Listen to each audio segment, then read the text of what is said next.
ကျမတို့အားလုံးရဲ့ရင်ထဲမှာတခါတလေအမိမဖော်နိုင်တဲ့အစိတ်တောက်တစ်ခုကင်းအောင်နေတတ်ပါတယ်။အဲ့ဒါကတော့မနာလိုမှုပါပဲ။မနာလိုမှုဆိုတာတစ်ဖက်လူမှရှိတာကိုကလိုချင်တာထက်သူ့မှာရှိနေပြီးငါမှဘာလို့မရှိတာလဲဆိုတဲ့ကိုအားမလို့အားမရဖြစ်ချင်းကနေစတာပါ။အဲ့ဒီခံစားချက်ကတဖြည်းဖြည်းနဲ့နာကျင်ကြေကွဲခြင်းကိုပြောင်းလဲသွားတဲ့အခါကျမတို့ရဲ့ကဘာကြီးဟာမှောင်မိုက်သွားတတ်ပါတယ်။ဒီကနေ့မှာတော့ငိုကြွေးနေရတဲ့မနာလိုမှုရဲ့နောက်ွယ်ကနာကျင်မှုတွေအကြောင်းကိုပြောပြချင်ပါတယ်။ပထမဆုံးချက်ကတော့နှိုင်းရှင်ခြင်းရဲ့ထောင်ချောက်ပဲဖြစ်ပါတယ်။မနာလိုမှုဟာနှိုင်းရှင်ခြင်းကနေမွေးဖွားလာတာပါ။သူများတွေရဲ့အောင်မြင်မှုပျော်ရွှင်မှုအလှအပဒါမှမဟုတ်သူတို့ရရှိထားတဲ့အခွင့်အရေးတွေကိုကြီးပြီးကိုယ့်ရဲ့ဘဝနဲ့တိုက်ဆိုင်စစ်ဆေးမိတဲ့အခါငါကတော့ဘာဖြစ်နေတာလဲဆိုတဲ့မိကုံးကရင်ထဲကိုဓာတ်နဲ့မွန်းသလိုနာကျင်စေပါတယ်တကယ်တော့မနာလို့ဖြစ်ရတာဟာတစ်ဖက်လူကိုမုန်းလို့မဟုတ်ပါဘူး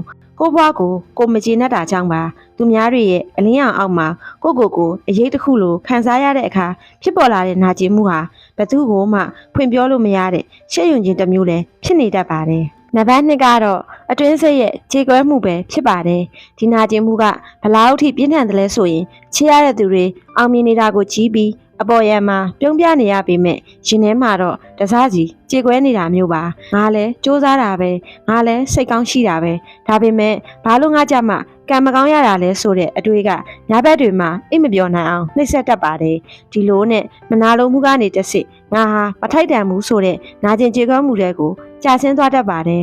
ဒါဆိုရင်ဒီလိုနာကျင်မှုကနေလွတ်မြောက်အောင်ဘယ်လိုလုပ်မလဲဒါဆိုဒီနာကျင်မှုကနေဘယ်လိုရုံးထွက်မလဲပထမဆုံးအနေနဲ့ကိုဝန်ခံလိုက်ပါအေးငါမနာလို့ဖြစ်နေတယ်ငါနာကျင်နေတယ်ဆိုတာကိုလက်ခံလိုက်တာဟာကုသခြင်းရဲ့ပထမခြေလှမ်းပါလူတိုင်းမှာကိုစီကိုငှပွင့်လန်းရမယ့်အချိန်တိုင်းထိုင်းမင်းဆိုတာရှိပါတယ်တစ်ဖက်လူရဲ့ပျော်ရွှင်မှုကကိုယ့်အတွက်ဝမ်းနည်းစရာဖြစ်လာတဲ့အခါကိုယ့်ရဲ့စိတ်ဓာတ်ဟာအစိမ့်မိနေတဲ့ပန်းတစ်ပွင့်လိုညှိုးနှမ်းသွားရပါတယ်တစ်ဖက်လူရဲ့ပန်းညံတွေကပန်းတွေပွင့်နေတာဟာကိုယ်ပန်းညံထဲမှာပန်းမပွင့်တော့ဘူးလို့ဆိုလိုတာမဟုတ်ပါဘူးသူများရဲ့နေအောင်ကြီးကိုလိုက်ကြည့်နေမဲ့အစားကိုယ့်ရဲ့မြေစီလွာကိုပဲပြန်ပြုပြင်ကြည့်ရအောင်ပါမနာလိုမှုကြောင့်ဖြစ်လာတဲ့နာကျင်မှုကိုခွန်အားအဖြစ်ပြောင်းလဲလိုက်ပါသူတို့ဖြစ်နိုင်ရင်ငါလည်းဖြစ်နိုင်တယ်ဆိုတဲ့မျှော်လင့်ချက်ကိုဝေးမြူပါတစ်ဖက်လူကိုတကယ်ပဲချီးမွမ်းနိုင်အောင်ကြိုးစားကြည့်တဲ့အခါမှာသိရင်တွေကအစိတ်တွေဟာတဖြည်းဖြည်းပဲပြည့်ပြည့်သွားပါလိမ့်မယ်ဘဝဆိုတာပြိုင်ပွဲတစ်ခုမဟုတ်ပါဘူး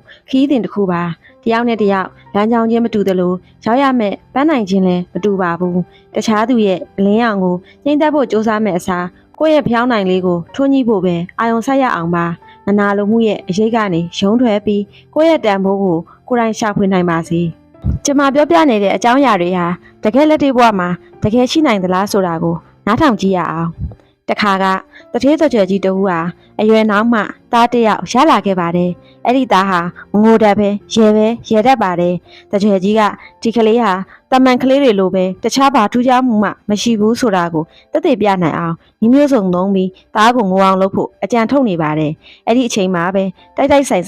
ဘုံကြီးတစ်ပါးကတကြွယ်ကြီးရဲ့အိမ်ရှိကနေဖြတ်ကျသွားခဲ့ပါတယ်။တကြွယ်ကြီးကသားကိုပွေ့ချီပြီးဘုံကြီးကိုပြလိုက်ပါတယ်။ကလေးကသစိမ်းမကြောက်သူမို့ဘုံကြီးတွေ့တာနဲ့ရဲပြနေပါတော့တယ်။တကြွယ်ကကလေးကိုခက်နန္နာတစ်ချက်ရိုက်လိုက်ပါတယ်။ကလေးကမျက်ခုံးတစ်ချက်တွန်းပြီးငြိမ်သွားပေမဲ့မငိုခဲ့ပါဘူး။ဖုံဖေဟာဒီကလေးမှာငြိမ်ချွေးနေတာမျိုးရှိပါသလားလို့တကြွယ်ကဘုံကြီးကိုမြင်းမြန်လျှောက်တင်ပါတယ်။ဘုံကြီးကဘာမှမပြောဘဲတတိခွက်ထဲကမပြောသီးတစ်လုံးနဲ့စပစ်သီးတစ်ခိုင်ကိုယူလိုက်ပါတယ်။ပြီးတော့ခလေးရှိမှဝိပြလိုက်တယ်ခလေးကတစ်ချက်စဉ်းစားပြီးစပစ်သီးကိုလှမ်းယူတယ်ပြီးတော့ရဲနေပြန်တယ်ဒီကလေးကမပြောသည်လုံးမစားဘူးဖေဟာလို့တကြွယ်ကရှောက်တင်ပါတယ်ဘုန်းကြီးကခေါင်းတစ်ဆက်ဆက်ညှိပြီးသူ့လိုချင်တာကိုယူတယ်ညံရင်မချွေရင်းပါဘူးလို့ဖြေပါတယ်တကြွယ်ဟာတတိခွက်ထဲကမပြောသည်ကိုလှမ်းယူလိုက်တယ်ဒါကိုကလေးကတွေးတော့တစ်ချက်တွေဝေသွားပေမဲ့စိတ်မကောင်းမဖြစ်သလိုငိုလဲမငိုဘူးကြည်စံဆုံးရှုံးသွားပေမဲ့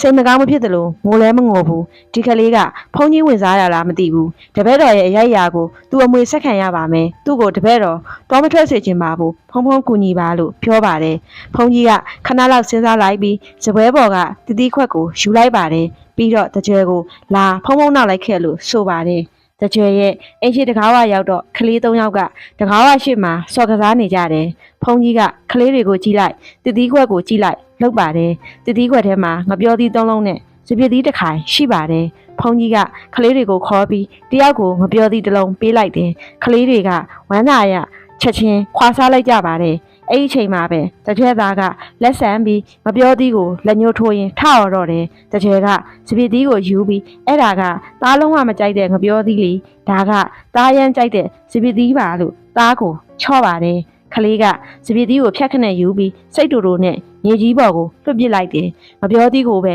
သူလက်ဖြန့်တောင်းနေခဲ့ပါတယ်ကလေး၃ယောက်ကငပြောသီးကိုအမြန်စားလိုက်ကြတယ်ငပြောခုံကိုကြီးပြီးသူတို့ကျင်းတဲ့အာရစွာနဲ့တကြွသားကိုရဲပြလိုက်ကြပါတယ်အဲ့ဒီအချိန်မှာပဲတကြွသားကရုတ်တရက်ထအောင်ငိုပါတော့တယ်တကြွရောအခိုင်းစီတွေပါလက်ဖြန့်ကုန်ကြတယ်ခါတိုင်းသူငပြောသီးလုံးဝမစားပါဘူးဘာဖြစ်လို့ဒီနေ့မှငပြောသီးကြောင့်ငိုရတာပါလေလို့တကြွကဝမ်းသာလှရှားတဲ့စိတ်နဲ့နားမလဲစွာမေးပါတယ်ဒီလောကမှာလူတချို့ရဲ့ဝမ်းနဲ့ကြေကွဲခြင်းကကိုဆုံးရှုံးသွားလို့မဟုတ်ဘူးတခြားသူရသွားလို့ဖြစ်တယ်လို့ဘုန်းကြီးကပြုံးပြုံးလေးပြန်ဖြေလိုက်ပါတယ်နာကျင်ကြေကွဲခြင်းတစ်မျိုးကမနာလိုမှုကနေဖြစ်လာတာဖြစ်ပါတယ်ဒီဗီဒီယိုလေးကသိရင်တွေကနာကျင်မှုတွေကိုအနှဲငယ်ဖြစ်သက်သာစေမယ်လို့မျှော်လင့်ပါတယ်နားဆင်ပေးတဲ့အတွက်လည်းကျေးဇူးတင်ပါတယ်